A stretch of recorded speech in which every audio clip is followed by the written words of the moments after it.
जागरूकता 60 में सभी विद्यार्थियों का स्वागत है। साथियों, आज का वीडियो 80 शब्द प्रति मिनट की गति से होने वाला है। जो भी साथी 75 या 70 का लिख रहे हैं वो 80 का लिखने का पूरा प्रयास करें, क्योंकि पत्रिका में फुल स्टॉप और कामा ये सब मिला के वर्डों में जोड़ा जाता है तो 80 माना जाता है, क्योंकि वर्डों के हिसाब से पत्रिका में तो 80 से कम ही रहता है। तो इसलिए आप लोग लिख सकते हैं और हम सिर्फ शब्दों को काउंट करके पूरे मैटर में बोलते हैं। तो ठीक है साथियों, आप लोग रेडी हो जाएं। 5 सेकंड बाद मैटर स्टार्ट होगा। रेडी,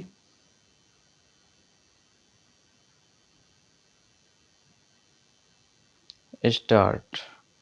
सभापति महोदय, अब मैं आर्थिक मामलों पर आना चाहता हूँ।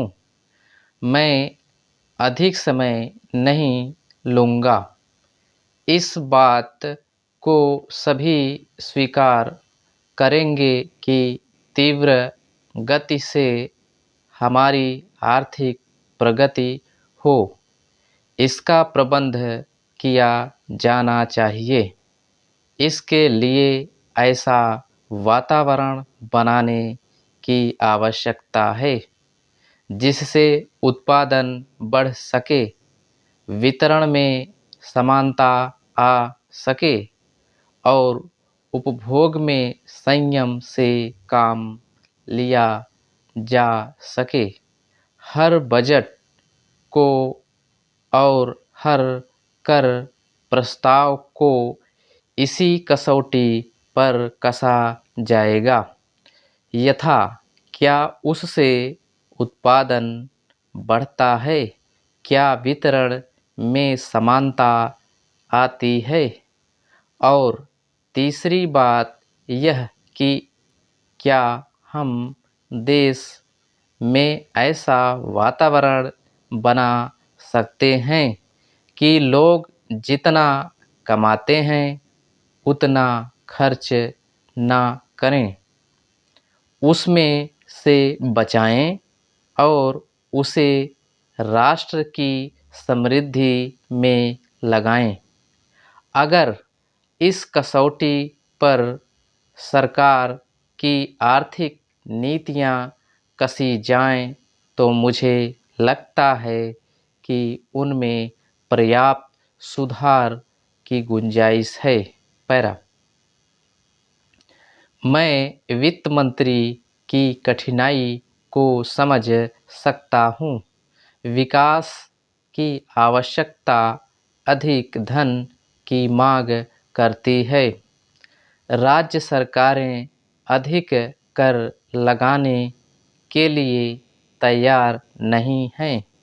वे केंद्र से कर्जा लेकर अपना काम चलाना चाहती हैं। वहाँ कोई वित्तीय अनुशासन नहीं है। यह सारा बोझा केंद्र को उठाना पड़ेगा और केंद्रीय सरकार कठिनाई में पड़ेगी। इसलिए मैं समझता और सुझाव को दोहराना चाहता हूँ कि राज्यों को इस संबंध में निर्देश दिया जाना चाहिए। संविधान के अंतर्गत केंद्र इन राज्यों को निर्देश दे सकता है कि वह अपने साधनों के अंतर्गत अपने खर्च को चलाएं। केंद्र के कर्ज पर निर्भर नहीं रहना चाहिए। विशेष परिस्थितियों में कर्जा दिया जा सकता है, लेकिन कर्जा लेकर अपना काम चलाना यह उनका स्वभाव नहीं बनना चाहिए। अपवाद रूप में कर्जा लेकर वह किसी विशेष परिस्थिति का सामना करने के लिए प्रस्तुत हो तो उसका विरोध नहीं किया जा सकता। पैरा।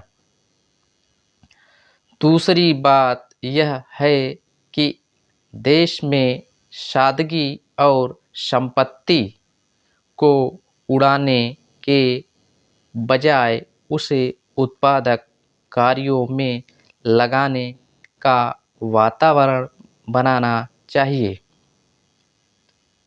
मैं नहीं जानता वित्त मंत्री महोदय इससे कहाँ तक सहमत होंगे, लेकिन आज देश में समाजवाद की चर्चा बहुत होती है। लोगों का समाजवाद की ओर देखने का दृष्टिकोण विकृत हो गया है। लोग हमें क्या मिलता है इस ओर ज़्यादा ध्यान देते हैं, हम कितना खर्च करते हैं इस ओर ध्यान नहीं देते हैं। समाजवाद बिना संपत्ति की अभिवृद्धि किए और बिना उसके समान वितरण के नहीं आ सकता। हमारा देश कृषि प्रधान देश है। स्टॉप।